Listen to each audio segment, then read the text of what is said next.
কর্মচারী কর্মকর্তারা নির্বাচন বর্জন সহ আরো কঠোর কর্মসূচি দিবে। একটা বৈষম্য বিরোধী আন্দোলনের পরে একটা সরকার আসছে।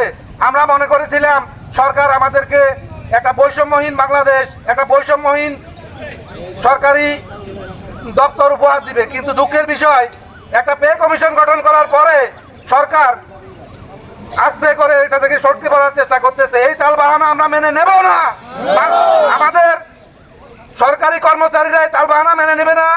এমনিতেই যে রিপোর্টটা দেওয়া হয়েছে এই রিপোর্টটা বৈষম্যমূলক।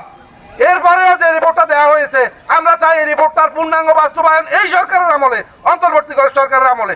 যদি তা না হয় সকল সরকারি কর্মচারী কর্মকর্তারা নির্বাচন বর্জন সহ আরো কঠোর কর্মসূচি দিবে। আমরা সবাই একমত। আমরা প্রাথমিক বিদ্যালয়ের প্রায় 1500 কর্মচারী আছি।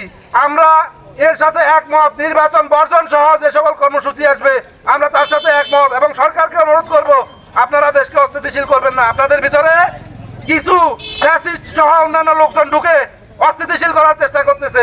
আপনারা অন্য কারোর জন্য, ওই যে পরবর্তী সরকারের জন্য আপনারা দেখাই যাবেন যে আপনারা একটা অঙ্ক রেখে আসছেন। এসব অঙ্ক আমরা বুঝি না, আমরা পেটের দায় বুঝি। আমাদেরকে পে স্কেল অন্তত কিছু শতাংশ হলেও আপনারা প্রজ্ঞাপন জারি করে বাস্তবায়নের ব্যবস্থা করে যাবেন, নতুবা নির্বাচন হবে না। আমরা সুস্পষ্টভাবে বলতে চাই, যারা পে স্কেলের কমিশন গঠন করেছে তারাই পে স্কেলের প্রজ্ঞাপন দিয়ে যেতে হবে।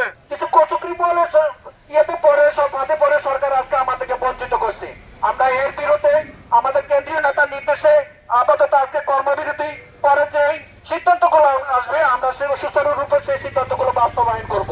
বাংলাদেশ ইউনিয়ন পরিষদ প্রশাসনিক কর্মকর্তা সমিতির পক্ষ থেকে পে স্কেল দিয়ে জনদাবি আপনি পূরণ করবেন।